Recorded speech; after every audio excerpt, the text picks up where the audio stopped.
Hello, I'm Cade. Hi, I'm Ryan, and this is our Clippers podcast. Our goal here is to upload about 2 times a week, and we're trying to give you about 15-minute episodes. Okay, so let's dive into the first topic. So right now the Clippers are first in the West, and it's pretty surprising, at least to me, that we've been able to gain chemistry and traction this fast with the abundance of new players. Yeah, I agree with that. 5-2, uh, pretty good record. If you look at the games that have been played so far, I think most of the results have been expected. The win against Y- Portland was definitely big. Most of the teams we've been playing haven't been that good, besides Portland and Golden State. They've been playing well. Blake has been someone that's been really key. He's stepped up, been able to run some point guard. He's actually had multiple runs with the pick and roll with DeAndre, and it's been looking really nice. Yeah, that's true.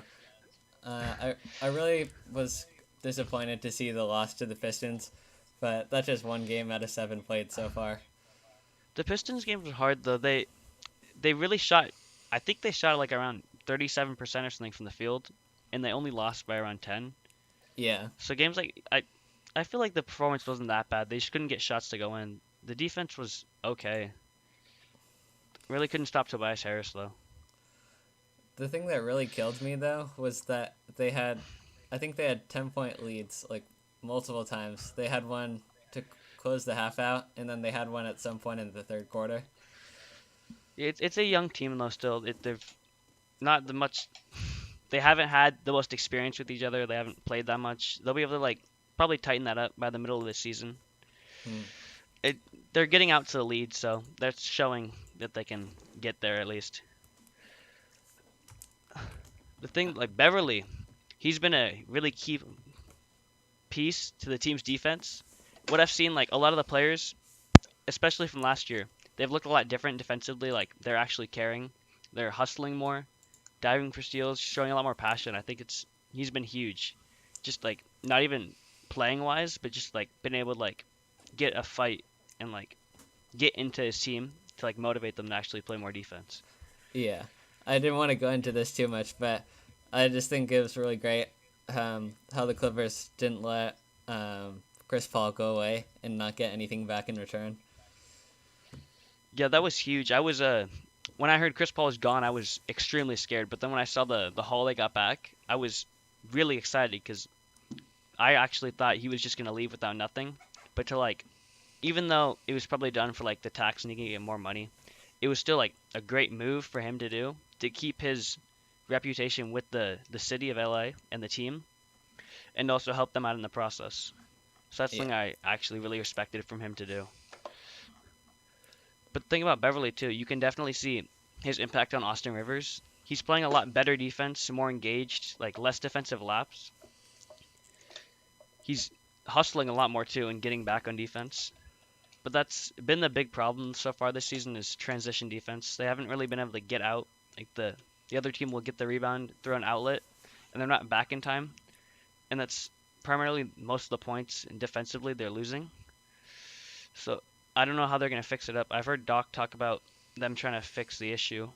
hmm I'm not sure. They yeah, haven't been a really good rebounding team though in the past, so they need the players to crash the boards. So they're not really anyone to run out. yeah. If I could just jump in really quick, uh, I think that Patrick Beverly, he's like huge hustle on defense. I don't want to bring up individual plays too much, but uh, when he came back, I think it was against the Pistons, and he or who was that again? It was against the Blazers, and he came back with that block. Yeah, Um, against the sorry to interrupt you, but against the Blazers, he's had so many defensive plays, like hustle plays. I think he had 5 offensive rebounds, yeah, and there was one key one at the end which saved the game.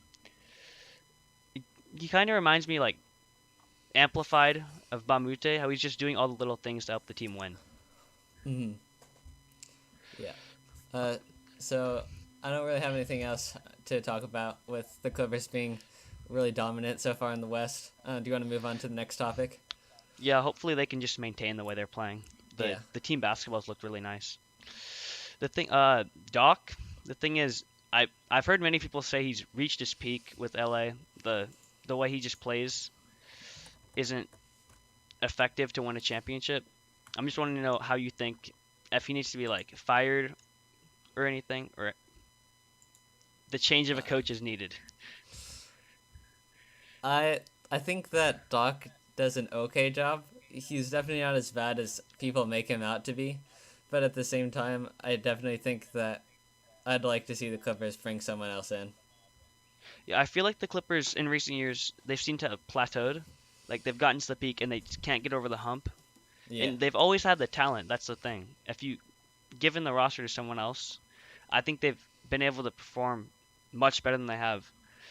The thing with Doc, I don't know if he's the greatest coach. People always give him the credit to the Celtics and how good they were defensively, but they also had Tibbs as an assistant coach. So Doc, I I think they should give him a few more weeks. And if he can, like, he's starting to change. You can already see it with him staggering the lineups and playing more fast-paced opposed to like the grinding they would. Just slow it down with Blake Griffin and Chris Paul in the past seasons. But if he's not starting to change in recent like weeks, I think it's something that might have to be addressed. Yeah. I know we didn't have this planned on our topics, but I just thought of the Clippers' schedule so far.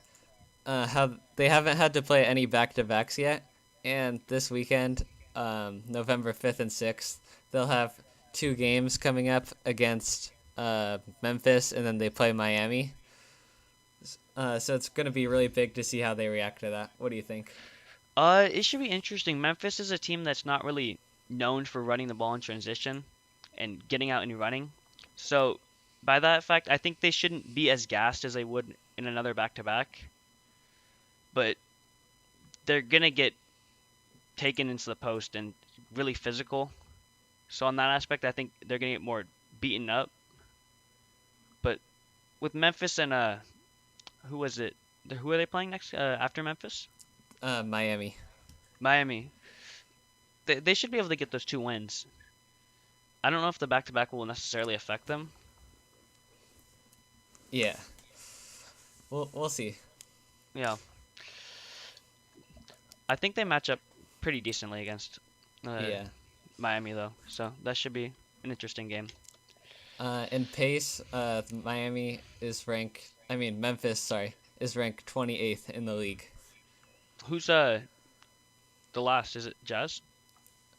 Uh, I don't have that Oh, stat okay, up okay, right now. okay. But yeah, definitely playing really slow right now. Okay. Uh, the next topic we have is Blake against Golden State. His performance. It's something I I don't know what to say. That he can't seem to perform against Golden State. There's gonna have to be other people stepping up because Draymond obviously is a really good defender, and Blake's the whole offense at this point right now. They're not without Milos. The ball movement's gotten worse, but they just need to keep moving the ball. Over the years, that's something I've always said. That's pissed me off with Chris Paul and Blake is the lack of ball movement. Last year, the bench they actually moved the ball pretty well, but it needs to improve if they want to compete with Golden State. Because they can't just ISO with Blake because he's just going to get double teamed in the post. Mm, yeah, I think even Blake in one-on-ones in the post going up against Draymond, that didn't even really work too well in the game against Golden State. Blake one-on-ones in general he scares me. His post game, how it's so not fundamentally sound. Yeah. Okay. Is there anything else you want to say on that topic of the Warriors? Yeah, I think that Blake had 16 points. I thought he turned the ball over. He turned the ball over 4 times, which definitely is not something you want to see. Yeah, that's gonna come with the increased ball handling duties, but they need to run the offense through him. Beverly, I expected him to play a lot better defense against Curry. He the team in general, they just didn't seem like after the first quarter or second quarter, they seemed like they didn't want to be there. They didn't have the energy they've had in recent games, which that's something I've gotten really excited about is that they've seemed to have fun with each other. Like they're not just serious mode like they are with Chris Paul. They're enjoying the teammates. They have good chemistry. They seem to like each other. Just didn't seem like they wanted to be there. Yeah. So yeah, I think we've basically covered everything. It's just really hard to measure how much one game will matter in the long run, and obviously Golden State is going to be someone who, if they want to go far, like they have to perform somewhat well against them. The thing is, too, we don't necessarily know if that's everything. Doc could be hiding certain matchups and plays they can use against them to not show them early in the season, like I've seen the Spurs do against them. Yeah. So it's really just a guessing game at this point with the Warriors. Mm-hmm. They're bound to get a win soon. It's been 11 straight. They have to have it in their head. They need to win. Yeah. On that the Warriors though, had a slow start too. Yeah. That's something that's always really bothered me. They've always gotten to a good start against the Warriors. Like last year, they've had at least one game where they're up by 20 and they just can't hold on to the lead. They've shown that they can compete with them, but they just can't close the game. Yeah, I know what you mean. Okay, so do you want to talk about the Mavericks game? Yeah. So, a win against the Mavericks yesterday. The score was 119-98, so a 21-point win. Blake Griffin led the team in points. Liked watching the game, and first quarter, I thought that the Clippers turned the ball too much. They turned the ball over way too much, but they obviously cleaned it up later in the game. That against a team coached by Carlisle, as good as a coach he is, offensively, if they're not performing offensively, Dallas, even though they don't have the best of players, their offense is still normally very efficient and they can score the ball. So it's good to see that they can carry out the win. But 98 points for a team like the Mavericks, that's too much. They can't be scoring. Let me pull up the box score here for a second. Yeah, Clippers had 16 turnovers to the Mavericks 14 in that game. Yeah, that's definitely something they have to pick up. I think part of it also came with how much they were running in transition. They need to clean that up too. They also played a lot of rookies and give the young players a lot of things, so the stats probably for that don't tell the whole story. But the bigs, they've been looking really good. Willie Reed, he's been looking great, especially for the contract he's on. Getting rebounds, blocking shots, the charges too. He's drawing a lot of charges, and that's definitely helping the team. Just motivation-wise, like him and Beverly with the charges, just picking up all the little things that the other players aren't willing to do to win. Yeah. Okay. I think it was the Clippers outscored the Mavericks by 3 points in the first quarter. And they were also close in the second half, Clippers outscoring them by only 3 points. So the second quarter was really what separated the two teams last night. Yeah, so moving on, how do you think the rookies will play a role this season and in the future? It's really hard to tell.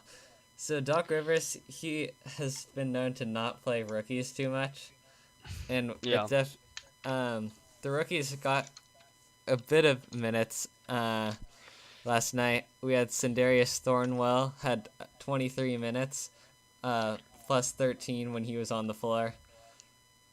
Yes. But I don't think he didn't show anything too good on offense. But I think defensively, I really like the effort that he brings, and I can see him being a valuable piece to the team in the future. Yeah, Sin, with the 4 years in college, 3 years, he got to learn like a lot of stuff under Florida State's head coach. No, he didn't go. Oh my, he didn't go to Florida State. He went to South Carolina. But a lot of the stuff I've seen, he's he plays very fundamentally like sound, and his defense he's very aggressive and scrappy. He can definitely pick up a lot of stuff from Beverly, but mainly I can see him turning into a really key role player for the team throughout maybe the mid of the season because he's been showing the ability to knock down shots and get to the line, which is really helpful because with the defense he has, the team already has decent amount of shooters around him. If he can just stay there and play defense and hit an open shot like Luke played last year, I think he could be really valuable for the team. Yeah. Um, so another topic that I wanted to talk about was the start minutes for the starters. Yeah, Doc's always been really known. He hasn't really had a really good bench recently with the Clippers. It's gotten better recently, but they've had to play a lot of the starters heavy minutes, and that seems to have taken toll.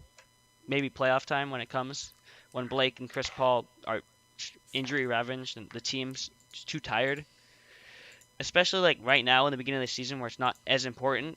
I think they should be playing the rookies a lot more and the young players, like especially Sam Decker. He hasn't gotten a lot of run in Montrez, but I'm not sure with how injury riddled Blake's been if needs to like he's playing very hard, especially like the way he plays, how physically exerting it is on his body. I think he may need to get a little less minutes on those, especially on those wins when we're up by a lot of points, because Doc still hasn't really. I think yesterday was the first time Juwan Evans and Montrez really got a run, and if they're up by a lot of points, they need to be putting their younger players in the game. Yeah. So the only game that has been close, or two games I'd say, was the game against Portland and the game against Detroit. So the first one I want to talk about is the one against Portland.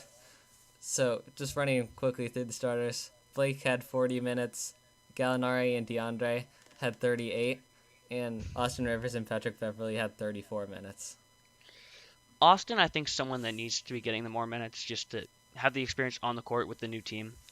I they need to like come along, but this is against the Mavericks game, right? This Or is the Pistons. against Portland. Sorry. Portland. Yeah, it was really a grinded out game. There wasn't space, but it's surprising they're playing that many minutes with a bench this deep they have. I would think that Doc would utilize more of the players off the bench, like the shooters, and especially how well the bench has been playing. Yeah, in that game, there were only two players on the bench that got over 10 minutes, and those players were Lou Williams and Wesley Johnson. Yeah, in that, especially with the Nurkic out there, they need like a center that good offensively. If DeAndre needs to sit obviously, and Willie Reed's been playing really well this season defensively and just grabbing boards. He needs to get more minutes. Wesley though, Wesley's been really impressing me with his confidence and just his jumper, especially the pull-up mid-ranges that he's been hitting this season. I I've always thought he could be a key asset to the team with just his length and like physical build. He's like a really lengthy dude. He's playing defense, so if he can keep up this way he's playing, like maintain his shooting, he can be a key role player and potentially beat out Sam Decker for more minutes. Yeah. So there was a rumor that Wesley Johnson's contract for the upcoming season, next season that would be, it was, the Clippers decided not to pick up his option. What do you think about that? I think it's a fine move. Wesley's not worth at least what he's playing right now or what he's shown before. He's not worth I think it's it's like $6 to $8 million he's making. So they'll probably be able to retain him still because he seems like a pretty loyal dude. Doc's playing him. He's playing well. They'll probably be able to retain him for less money. They don't really need to go out and pay, especially with a lot of the players they have are on 1-year deals. So they need the money to spend on younger players and players that can help them more in a key role, opposed to a veteran. Yeah. I just think that obviously the Clippers they're a team that like Blake just got a big contract. DeAndre has a lot of money. I think Austin he has a lot. Um, Beverly's gonna go out and get paid too this offseason if he keeps up the way he's playing, because he's not making that much money right now. so just the way that the Clippers salary cap looks right now, if I could pull that up really quick, I think their payroll is 120 million right now. So What's the current cap? uh, I th- I think it's around 120 if I'm because I remember there being a big push for the Clippers to actually try to get under the luxury tax line before this season started, and I think they That's were able to do that.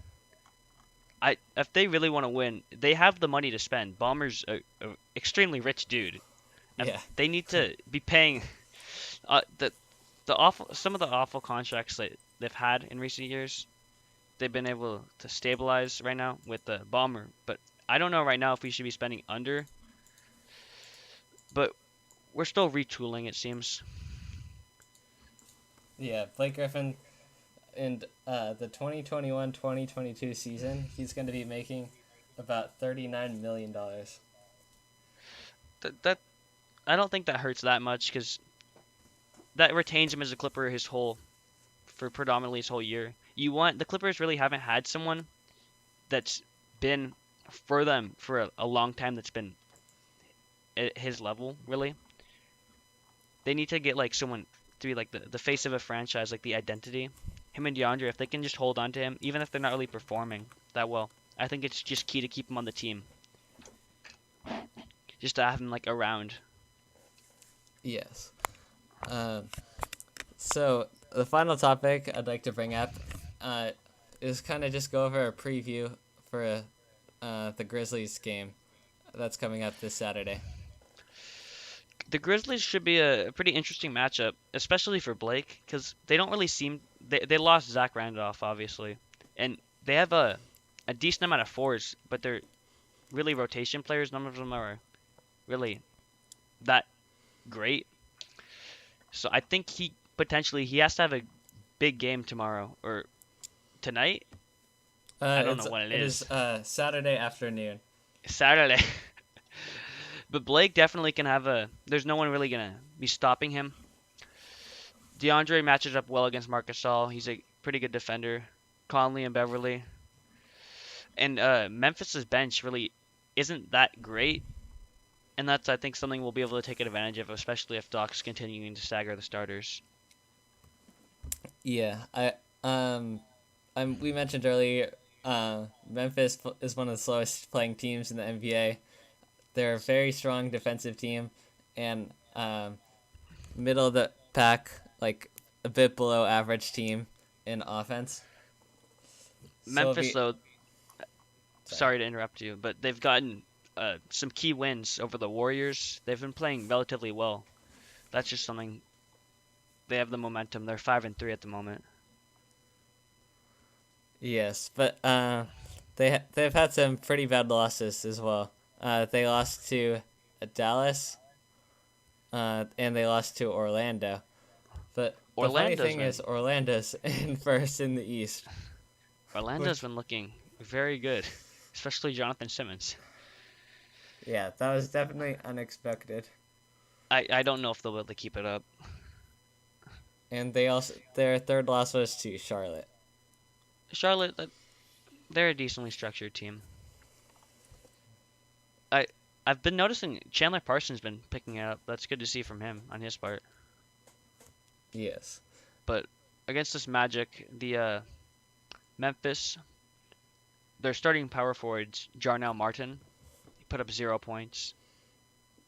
Blake really should be able to go in. The only really player I can see giving them problems, Marc Gasol, last year, especially in the early season against Memphis, he gave them a lot of problems, especially with the spacing. They really, I think the last season's game, in the beginning of the season, Memphis was able to stay with the Clippers and eventually come back, and Marc Gasol's buzzer beater won them the game. But they have to get out and play fast against this Memphis team because they don't really have the players to grind. Yeah, Marc Gasol is the leading scorer currently for the Grizzlies, and I think with DeAndre being able to guard him, I think that looks good for the Clippers in this matchup coming up.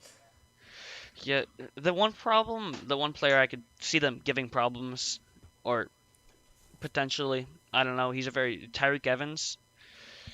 They don't really at the three. The versatility on the defensive end isn't been that great with the loss of Luke. They still got they got bodies, but especially in the half court set, Tyreek's ability to get to the basket and dish to Marc Gasol, that's something I could be concerned about.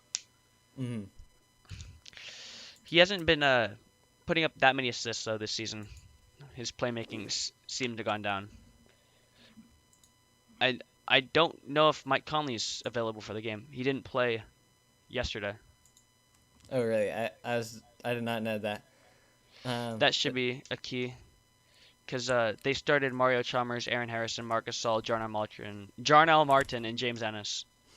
Yeah, according to Basketball Reference here, it says, due to an Achilles injury, Conley was absent from the lineup, and his status is in question for Saturday's tilt against the Clippers.